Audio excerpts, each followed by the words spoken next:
when I came to this town.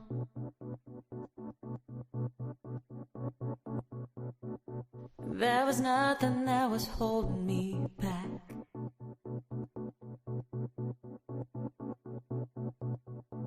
Couple years of running around,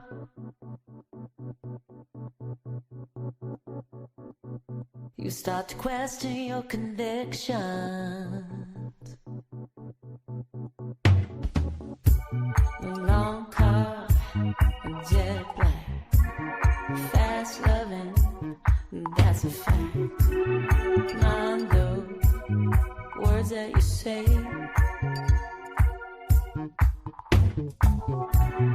High heel, gold strap, cold heart, will pay it back. Mind those games that you play.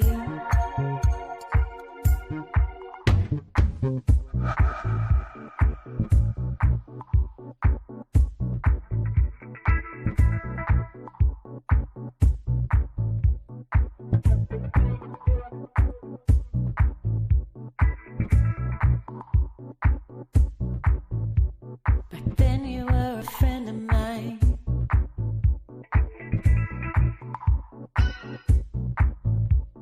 Everything was black and white.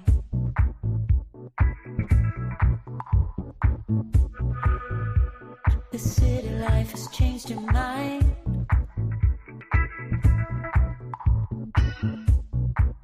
Expose the gray of your convictions.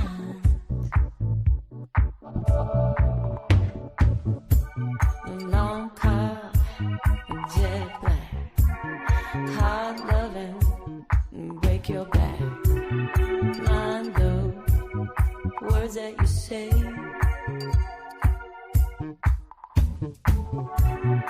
High heel, gold strap, cold eyes, won't change the fact. Mind those games that you play.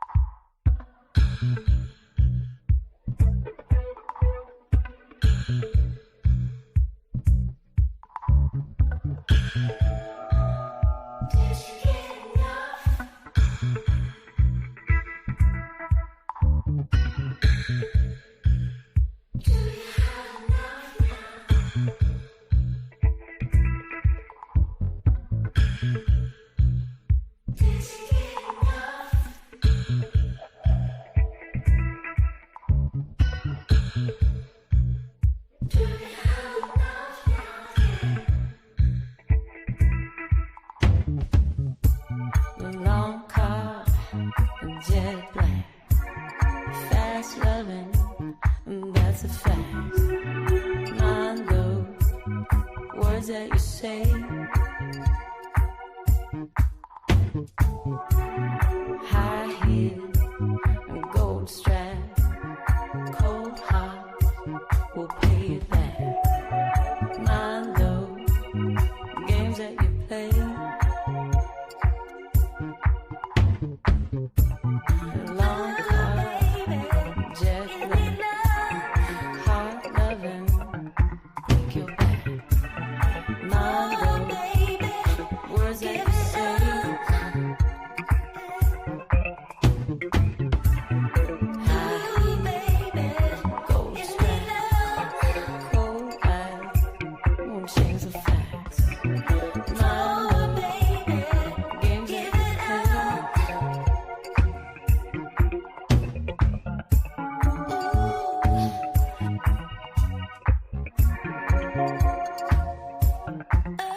All right.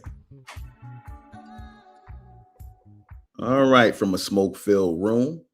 How y'all doing? Good evening. How y'all doing? Good evening. Good evening. Let me shift myself over here. It's a lot of light. It's a lot of light. High visibility, a lot of light. But that's okay. We like the light. Just don't want it to, you know, mess up. So we want it good. Want it good. How's our lighting? Our lighting, hopefully our lighting is good. All right.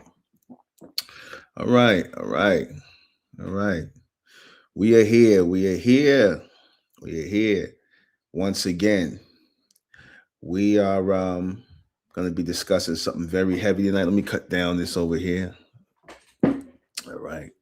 We're going to be discussing something very heavy tonight. You see what my wife said. My lovely wife said to me, a raggedy charger. Wipe the camera. Okay. Yes, dear. I did it with my hand. I mean, I should have did it with. Hold on. Ah, okay. Much better, right? I hope so, because I can't wipe it no harder. I broke my camera. All right. All right. So we here, and welcome to this edition of Supreme American TV. I am your host, the intellectual Lord Benjamin Manhattan. And again, this is Supreme American TV. And tonight we're going to be speaking on why homosexuals, why are so many homosexuals attracted to the church? Because we've been seeing a whole lot of scandals, especially with this scandal that was brought to me by one of my lovely wives about a pastor by the name of TD McNutt.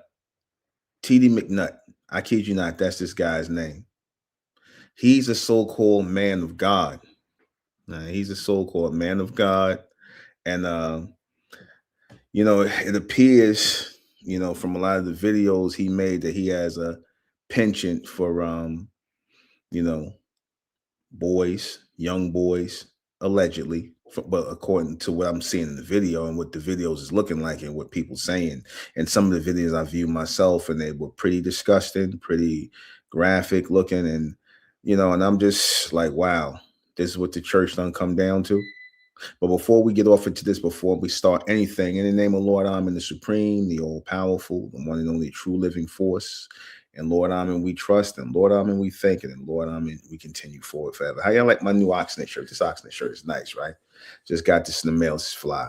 It's like this Oxnett stuff. Yo, go to Oxnett. I'm not sitting up here really trying to sell you on Oxnett, but Oxnett is nice. I don't get no cut. Just it's really nice material, man. Really nice shirts.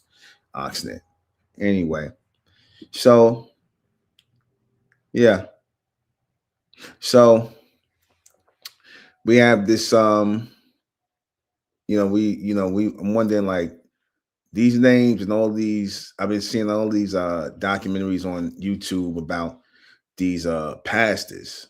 And this is not even a new thing. It's not a new thing with the pastors.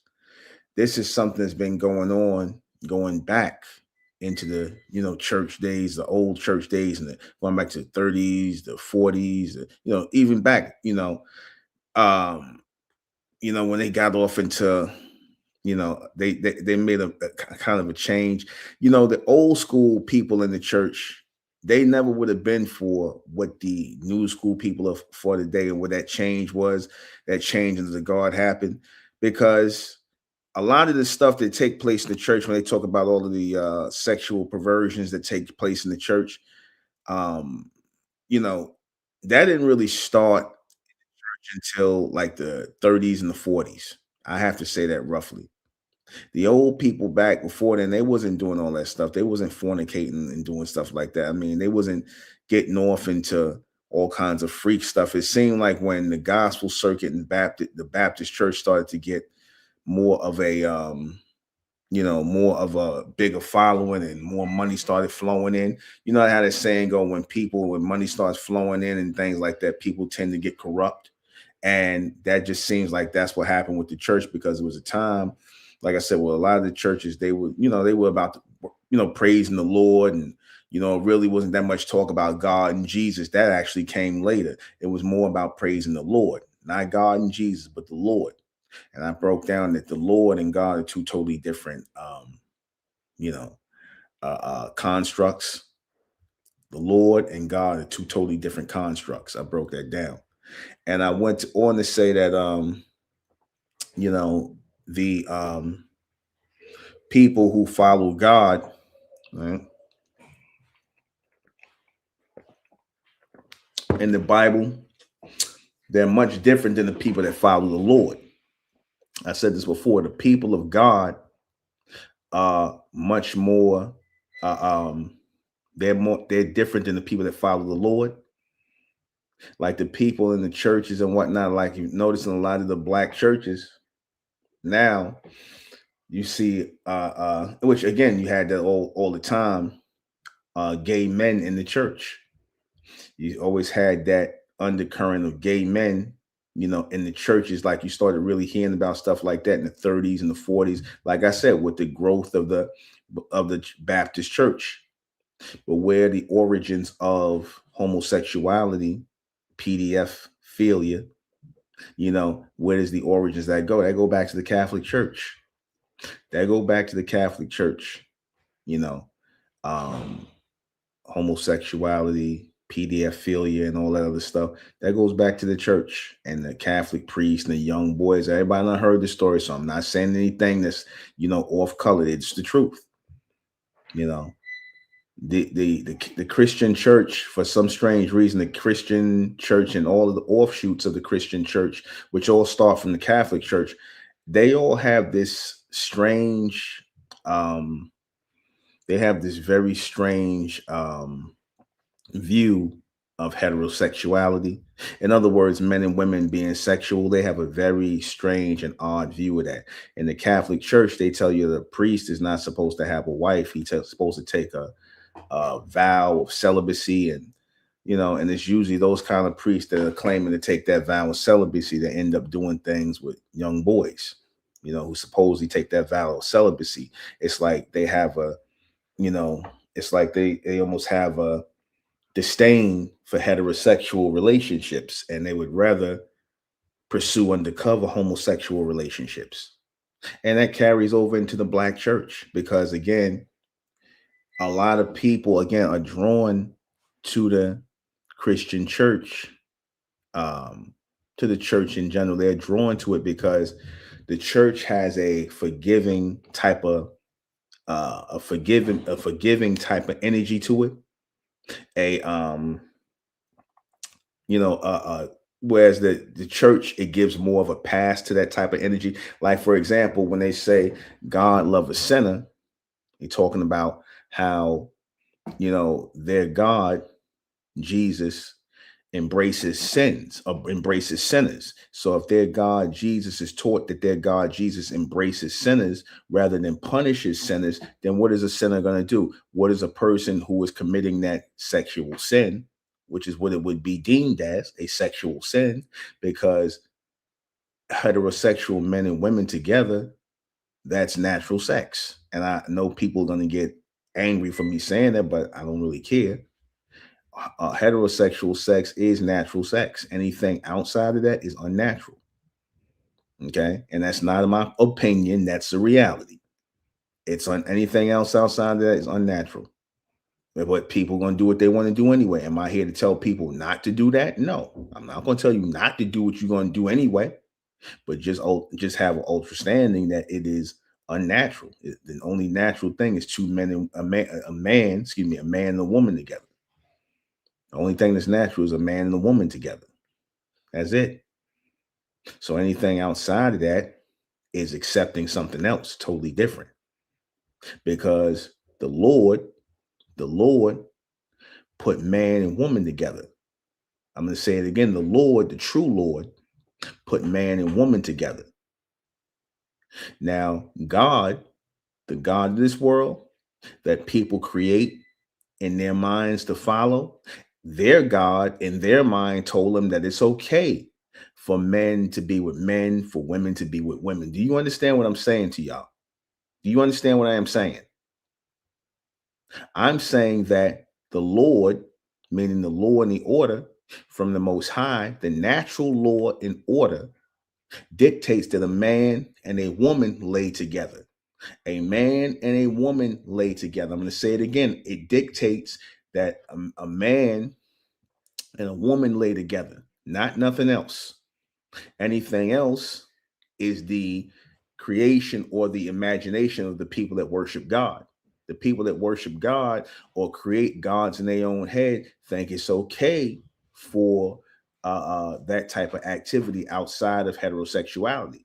Their God tells them it's okay. Just understand the people who sit in the churches, they are not unified under the same God. They're not. You might have somebody who's sitting in church who might not agree with homosexuality, and they say that, and that's wrong in the sight of God. Then there'll be a gay guy sitting next to him talking about, well, my God say it's okay. My God love everybody. See, you see where the division comes in at? There's no agreement on what their God claims to believe in, because their God is all based on what their personal preference is. That's what God is based on. God is based on their personal preference or what they consider to be righteous or unrighteous. In other words, God does what they want. God serves them. They don't serve any God. God serves them. God serves these people who have this, affinity for that kind of behavior. God serves those kind of people. The God of this world serves those kind of people. That's why they are attracted to the God of this world. That's why they're attracted to the God of this world, because the God of this world accepts those kind of people. Okay? The God of this world accepts those kinds of people. Whereas the true Lord does not. The true Lord does not accept those kind of people. Now, is that wrong to say? Is it wrong to say? No, it's not. It's the truth. Because the Lord dictates natural law and order. The Lord deals with natural law and natural order. You see, and if you are truly a man who follows natural law and natural order, if you are truly a woman who follows natural law and natural order, then you are following the Lord. Now, if you choosing to follow the gods of this world, where you could do whatever you want, do as thy will, two men together, two women together, some PDF nonsense, some other stuff, then that's what you choosing to follow. That's a God that you created in your head that's okay with that kind of stuff. That's what the church is made of. Do you understand me? That's what the church is made up of. And I know this is a touchy subject. I know it's a touchy title, but like I said, the church caters. What I'm really saying is the church caters to this type of behavior. The church caters to these type of people. You see?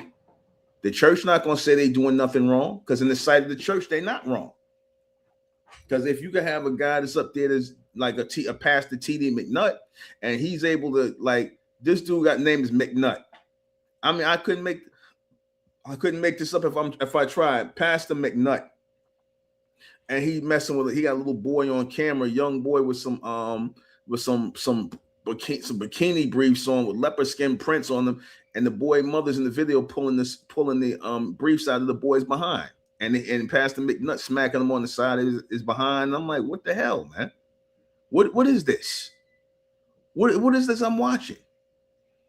Watching some soft PDF, watching some old soft PDF file shit? No, I don't want to see that. My wife was watching and whatnot. She said she couldn't believe it.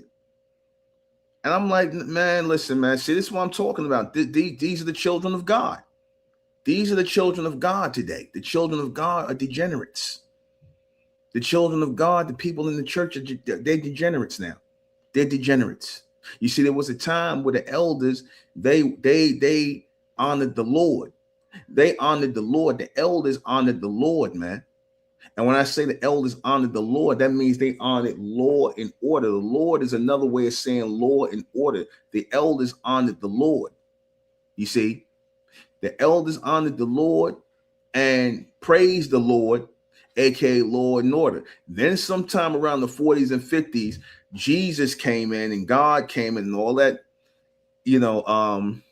foreign spirituality came into the black church. Then all of a sudden it was a whole lot of Jesus this and Jesus that and Jesus that. Next thing you know, it's a whole bunch of money flowing around the church. Next thing you know, these people going on Bible tours. Next thing you know, it's looking like a big old freak fest, some punk on punk activity, you know, and some gal on gal halftime action.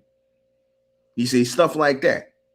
Young boys getting turned out. Billy Preston got turned out. Yeah, Billy Preston got turned out allegedly by Reverend James Cleveland. Reverend James Cleveland he was a sodomite. Reverend James Cleveland was a sodomite. I'm gonna say allegedly, but go to all these. His own daughter said he was a sodomite. Like how you the head of a church and you a sodomite? I don't get that. That's against, and that's supposed to be against the Lord, or in that. Well, it's against the Lord, but obviously it's not against God. They don't see no problem with that, and it's something wrong with that when you don't see a problem with that. Then it makes you question: is the Lord and God the same? Obviously not, because the people of the Lord, they don't partake in none of that stuff. The people of the Lord don't partake in any of that stuff. The people of God obviously do. Everything is open. You see. Open degeneracy. That's the children of God. Whereas we, the people of the Lord over here, we don't mess with that. We don't. Again, the children of God, y'all can do whatever you want to do in the church and things like that. And we understand why y'all are attracted to that, because there is no law there.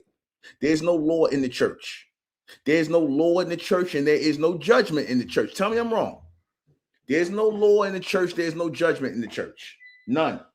Give me some water.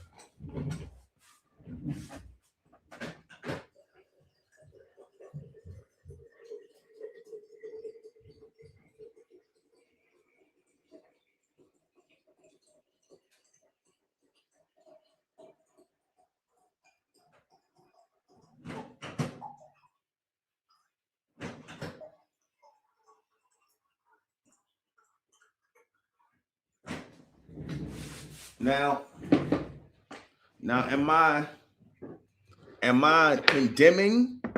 Am I condemning anybody? No, I'm not condemning anybody. I'm not condemning gay people. I'm not at all. I'm not condemning gay people. I'm not condemning people who practice, what they call alternative sexual preference lifestyles. I'm not condemning them people at all. There's a place for those people under God. Those are God's people. And there's nothing wrong. Like I said, you see, those are God's people. So, God's people going to do what God people do. That's God's people. They don't want you to judge what they do. And you know what? I'm not judging what you do. I'm not. What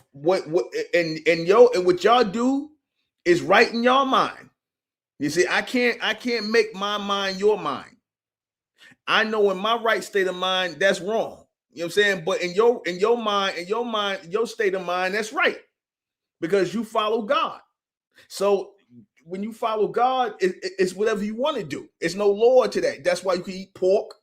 You could do stuff amongst the people of God, because there's no law. Like I said, the law was done away with according to y'all. So if the law was done away with, then y'all don't follow no law. Then y'all it's a free fall. Ain't it? It's a free fall. You can have guys who got they got their boyfriends in the front aisle while they preaching about Jesus and God. You can have them in there. They got their boyfriend in the front, you see, and he making eyes at his boyfriend in front of the congregation.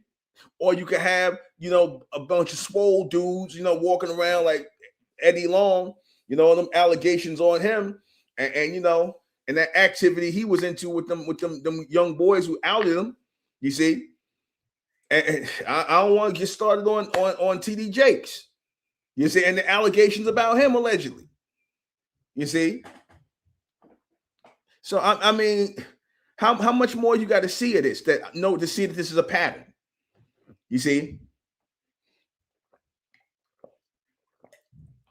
what is it about the church that draws these people to it? Because I mean, when people sitting up here and they asking and they trying to get a greater understanding of the Lord and God and righteousness and what's right and what we're supposed to be on a higher level, we need a real understanding of this. We need a very real understanding of this, because you can't have people out here saying that this is a God of the world, this is a God for the world, and this God accepts everybody, and everything is okay in the sight of this God. Because then you're getting into very dangerous territory. Because if you're saying that your God accepts things that are not right, or your God accepts things that are unnatural, or your God accepts people for whatever they're going to be, and God judged them later and all that. If you get into that, then where does that stop at? Where does that stop at? What if you accept one wrong, then you accepting a bunch of wrongs? Where does it stop?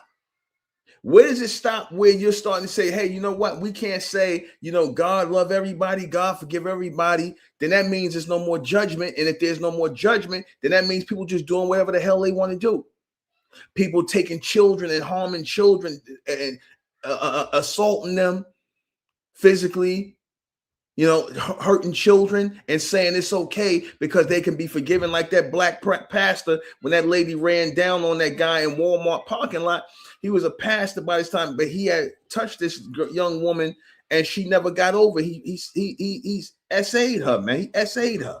This black young girl ran the pastor down, and he confronted her. She confronted him about it, and he said, Jesus took it away. Jesus took it away. Like get out my face. I ain't in that no more. But like, dude, 9 times out of 10, you still in that activity. And you haven't truly been punished. You haven't been judged and punished. You haven't been. You harm children. That's a no, man. All of that stuff, like I said, that's you got people coming into the religion, and they okay, and they'll try to be like, they'll justify that because they say, we all under grace, and there's no judgment, and don't judge, and they'll say this stuff, but you sit in a system, a society that judges people all the time. What are you talking about? You can't commit a crime in this society and say, I don't want to be judged for that crime. So if you commit a crime in this society, whether it be a biological crime, like destroying your private parts, or partaking in another man's backside, or bumping cooches, whatever the hell y'all doing, that's not natural. That's breaking natural law. But people going, again, the people of God don't obey natural law because they say there is no law. The law is done away with. Remember? One big roller coaster, one big cluster, you know what?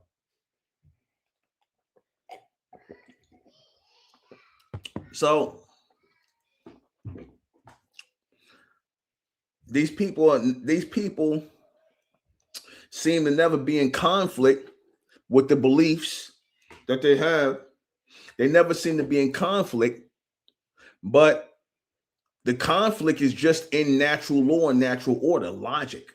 You see, there can't be a supreme power that would be in alignment with that type of behavior. No supreme power would be in alignment with that kind of behavior. So if they tell you that a God is okay with that kind of behavior, that this God, their God embraces that, please understand that's their own God in their own head that embraces that behavior. That's their own God. Again, I told you, Christianity and all religions are known for what? The worship of multiple gods, many gods, demigods. They're known for the worship of multiple gods. See, that's real. Multiple God worship in real time, multiple God worship, Jesus worship. Jesus loved the sinner, right? So all the sinners come to Jesus. That's the message that the church put out. But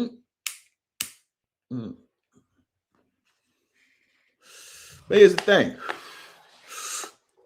We could get off into the whole Greco-Roman thing and what the Greco-Roman gods really was about. We can get off into that. That right there, to show you the true origins of this, directly from Rome and Greece and all the other places like that. where they was dealing with that. They was heavy into that, off into that activity, that same sex activity. These were openly, they were openly LGBT, ancient LGBT societies. I'm gonna call them ancient LGBT societies like Greece and Rome. And this is where the concept of gods, the gods started coming from. Ancient LGBT Greece and Rome. You see, ancient LGBT Greece and Rome. That's where that started coming from. And them people had a proclivity for each other, and they cleaved onto strange flesh. All right, strange flesh. All right, and I can't light my candle. I need more candles. I love my candles. So these people clung on to that, and they still like that to this day. Oh, you see the Lord Manhattan stuff in the background. It's fly. That's coming. Lord Manhattan. That's coming. Let me cover up the heat that's coming. That heat is coming very soon.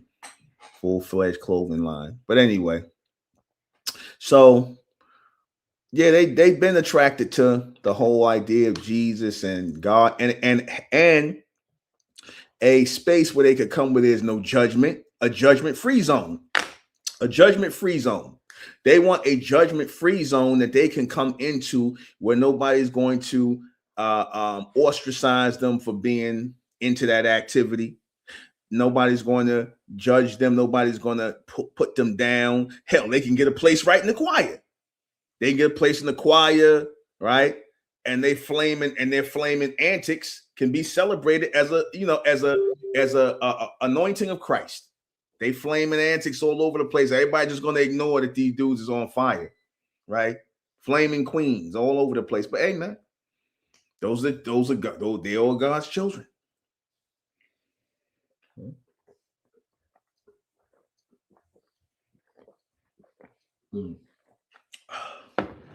Must stay hydrated. So just understand that the reason why you don't see any real impact that the black churches have within the so-called black community is because these people are too busy off into their own perversions and degeneracy. This is how you know that there was a change in guard. This is how you know there was a change in guard in the so-called black church. This is how you know there was a change in guard. That because it was a time where the black churches really would turn out and help the community and things like that. They would really turn out when they was under the Lord and they was really in the community, feeding people and doing stuff. But then notice as the whole Jesus and God thing came, because I told you Jesus and God was more transitioned into the black church. Everybody before it was Lord, Lord, Lord. And even after some of them were still with the Lord, Jesus got integrated in. That snuck in past a lot of people. That was snuck in because Jesus and God, and all that, that's all Greco-Roman, that's all the Catholic Church, that's all they influence.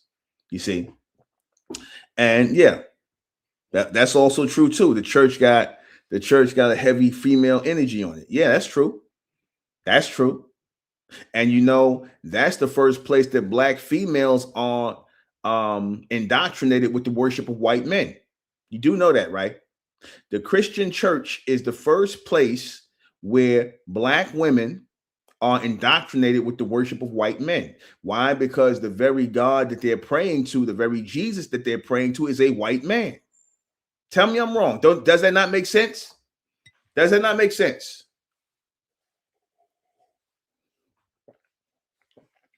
Does that not make sense? That's why a lot of these black females are Brad worshipers, Tom lovers. That's why a lot of them are, because Jesus is the original Brad. White Jesus is the original Brad, the original Tom, and they grow up worshiping that image. You see? No, it's not Caesar Borgia. No, that's not Caesar Borgia. You know who that is? That's not Caesar Borgia. I discussed that in my last class. I said, that's not Caesar Borgia. Jesus Christ, that image comes from the Greco-Roman and the Greek and the Roman god Jupiter and Zeus. If you look at Jupiter, the Roman god Jupiter, and the Greek god Zeus, which is both the same thing. They both have the hair and the beard and all that stuff. That all the council in Nicaea did was take Jupiter and Zeus and put them together, and that's where you get the G Zeus. That's Jupiter Zeus. That's not Caesar Borgia. Jupiter Zeus was a concoction of the Catholic Church during the council in Nicaea because they wanted a messianic or Christ-like figure. So that's where that came from. Okay, that's where that came from. That came from their creation of that from there. Not Caesar. It's not Caesar Borgia. That's what the Israelites say. The Israelites don't know what they're talking about. The Israelites don't know what they're talking about. They don't know where the Jesus character come from. You go look up Jupiter, Roman god Jupiter, and the Greek god Zeus, and you can see the combination of the names Jupiter Zeus. Jupiter Zeus became Jesus. That's what which became the Zeus. Jesus. That's Jupiter Zeus. It's the same person, the same image. White guy with the white boy with the beard and the long hair. That's the Greek. That's Greco-Roman gods. That's the Greco-Roman god. All right. So yeah, they that homosexual spirit was always, heavy amongst them, and then it got transferred into the black churches. You see, that got pushed once that came into that got pushed into the black churches. You see, and Ray Charles, he said that some of the freakiest sex he had on ever was when he was on the black church circuit. He said, he was freaking off with the women was on women, men was on men. This had to be like in the 40s and the 50s. Yeah, that's about the time they started pushing Jesus.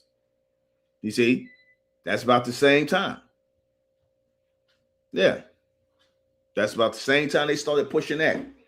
And the Lord started going into the background, and God and Jesus started going in the forefront. You see? And that brought in a whole nother spirit. It started to extinguish the soul of the Lord and bring in the spirit of Christ, bringing in the spirit of God and extinguishing the true soul of the Lord, extinguishing the soul of the Lord and bringing in that spirit of God. You see? Don't mind me. I keep looking over at my monitor to the side. This shirt look good on me, don't it? This shirt look good on me. I got my fresh cut and everything. Let me look at me being semi-vain, my old self. Don't this shirt look dope, though? I'm looking at this shirt, though. This shirt look dope. Got my line up and everything. Right? Yeah. I like how I look at this shirt on. Yeah. Anyway. So, yeah, so that energy was a constant, and it just trickled down to this day, and it attracts these kind of people.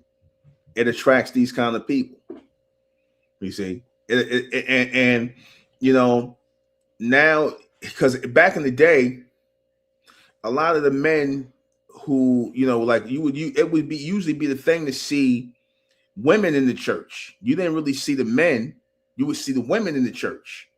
The men would probably stay at home, or they would be involved in Freemasonic order, and their wives would probably be Eastern Stars. But a lot of times the men didn't participate in the church. They'd be at home, and their wife would go to church by herself. They ain't want to go to no church. You see, they was more into the Freemasonry and stuff like that. So, anyway. So, any questions? I'm about to close this out. Any questions? Just want to get on here real quick, and I wanted to address this guy, Pastor T.D. McNuts, and all them other guys and whatnot. And I don't know why these dudes hover around Atlanta. I don't know why these guys hover. They're all over the place, but they hover around Atlanta like mosquitoes, man. You say, I don't know what's I don't know, man.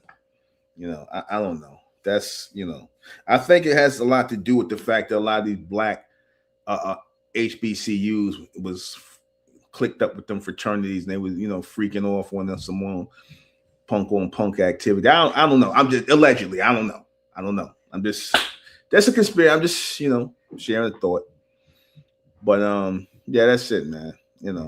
Any questions? Any questions before I close this out?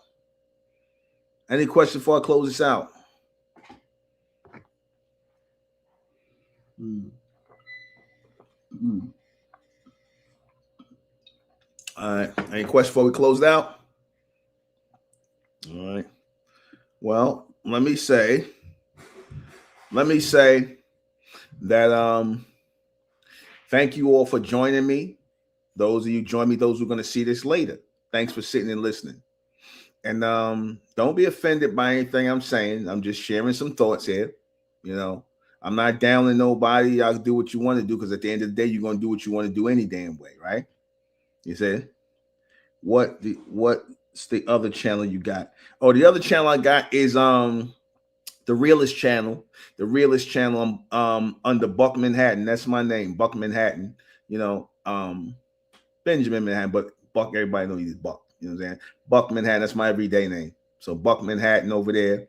And yeah, so that's the Realist channel featuring Mr. Buck Manhattan. You'll see that over here. I got some new stuff coming up over there, so subscribe to that. Y'all know about the First American Street Music Festival, right? Do I got to remind everybody again? This is coming. FASM Fest is coming. FASM Fest. FASMFest.com, the First American Street and Music Festival, where we're celebrating who we are as First Americans of America. This is not no African American thing. This ain't no black thing. This is a First American thing, and we are the First Americans. And by me saying that, I mean the bronze, copper colored people, us. You know, we coming up, and you know the reality of who we are as First Americans. So I want my First American family out there to go to our site, FASMFest.com.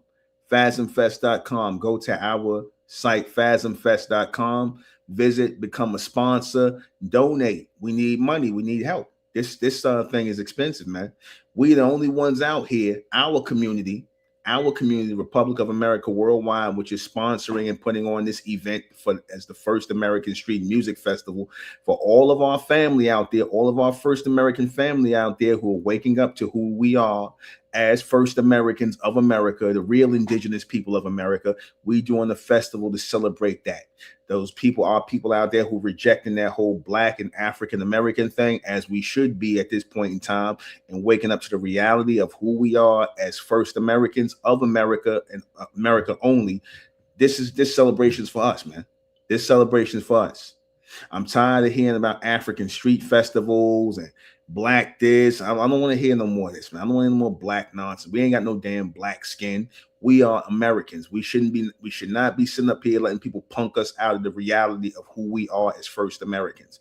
We should celebrate loud and proud of our First American heritage as the indigenous peoples of America, the American Indians, the American cowboys, the Mesoamericans, our Olmec, Aztec, Inca, Mayan ancestry, our all-American ancestry, our First American ancestry. Everybody else came behind us. We was always here in America, and we celebrating that. So go to FASM Fest. Visit FASMFest.com. Please go and donate to this festival. We need your help. And again, spread the word. If you wanna become a sponsor, it's very affordable to become a sponsor. If you have a business you want to promote, because we're gonna be out there, it's gonna be live streamed every day. We're gonna be out there Saturday and Sunday, so we're gonna be all over TikTok, Instagram, Facebook, wherever. It's gonna be a live festival. We're gonna have live music. We're gonna have DJ out there. We're gonna have a trail ride. We're gonna have vendors out there. We're gonna be selling food. I'm going to launch our business. We're going to have a fashion show out there. If you want to perform, we got a stage for performers. You want to perform, go to our site, FASMFest.com. But I'm going to warn you, those people, so we don't get no people that's straggling in here. It's going to cost you to perform. Now, let me tell you why the people who want to perform, it's going to cost you $150 to perform. Reason being is because that stage is expensive. It's very expensive. We're footing the bill for that. We're footing the bill for the stage. We're footing the bill for the recording and the live streaming. We're footing the bill for everything. So being that we're footing the bill and we are also gathering donations, it's not right that you get to have free publicity, because 9 times out of 10 these people are just trying to be seen. They're not really no popular music recording artists, because we had some guy who tried to call himself because we let them know this year, because for last year we let people perform, we didn't charge anything, and we took on the brunt of that cost of the stage. It was expensive for 2 days. So now we're saying it would only be right, since the performers are performing and they're getting spotlight, they're getting, they're getting exposure. They're getting exposure. So why, if they're getting exposure, they're going to be able to say that they performed at the First American Street Music Festival. They'll be able to put that on their resume. They'll be able to film what they're doing. So why shouldn't they contribute to performing? They're really not doing us a favor, because this guy, I just got to say, I'm not going to say the guy's name, but he had the nerve to compare himself to Usher. This guy had the nerve to compare himself to Usher. I'm like, yeah, but when people come to see Usher, they come to see Usher. When people come into our festival, they coming for the festival. You being an entertainer, anybody else, that's just, you just there entertaining. Like you just there, but they would have still been here anyway. In other words, the festival's the main attraction, not you. You're not selling any tickets or bringing nobody in there, so you can't compare yourself to Usher. He's an established professional artist. So please, those of you people who have that diva mentality, who think that, you should be able to perform for free, don't bother contacting us. Like I said, $150 to perform is very reasonable. We're going to have change intents for the people that want to perform and things like that. And like I said, it's a good way to showcase your talent, because $150 for the performance, or $150 at the performance, that's damn good. I think it's $75 a day. You say if you want to perform 2 days, $75. You could just do 1 day and do $75 and pay for $75. So we're just doing that as a way to help people showcase their talent. All right. All right. So that's the reality of it. That's the reality of it. Real talk. So go to phasmfest.com, contribute to this cause. It's going to be May 16th and 17th, Saturday and Sunday, in Atlanta, Georgia, at the Rodney Cook Senior Park, which is down the block from Morehouse and I think Spelman and other HBCUs, and right in the vicinity of, or down the block of, the Mercedes-Benz Stadium. All right, the Mercedes-Benz Stadium is right there. Yeah, so we did it last year, had a good time. It's going to be bigger and better. So go check us out. Sponsor, call right now. Contact us. Again, Rodney Cook Senior Park in Atlanta, Georgia. It's a big, beautiful park. So come on out and celebrate with us. Those of you who acknowledge what I'm saying to be true, you can go to ROA Worldwide, ROAworldwide.com, and become a registered First American in our community, the Republic of America. Become a registered First American in the Republic of America worldwide. This is for First Americans who are, acknowledging their First American heritage, because we got First Americans, real Indigenous American people, bronze, so-called Black people, the real copper-colored people. We all over the place, man. So we call out our First American brothers, bronze, copper-colored people, woolly-haired, textured people. We call out our people from South America, North America, Central America, our people everywhere, man, all over the Americas, the islands. All of y'all are Americans, man. We all Americans in different areas. Cuba, all our people all over the place. We got people, some of our people's in Africa. You see, amongst the Africans. That's a whole nother thing. We ain't gonna get off that. So go to ROA Worldwide, ROAworldwide.com, become a registered First American in the Republic of America. Also, again, if you like this, please hit the thumbs up, hit the like button, thumb up, and go subscribe to my other channel, the Realist channel. Also, become a patron of my Mentellect Patreon page. Mentellect Patreon, you can subscribe to Mentellect Patreon, where I do a cast every night and share with the people. So thank you for listening. Oh, and check out Sister Enra Vanzetta's American Indigenous channel. Check out the American Indigenous channel on YouTube. Also, Draconian Rules. Check out draconianrules.com. They t-shirts and stuff, some fine t-shirts. Draconian, they're gonna come up more stuff too. So that's it. Thank you for listening. I want to thank you all. I'm close this out. Now I'm not trust and I'm not think. And Amen. I end this message. Out.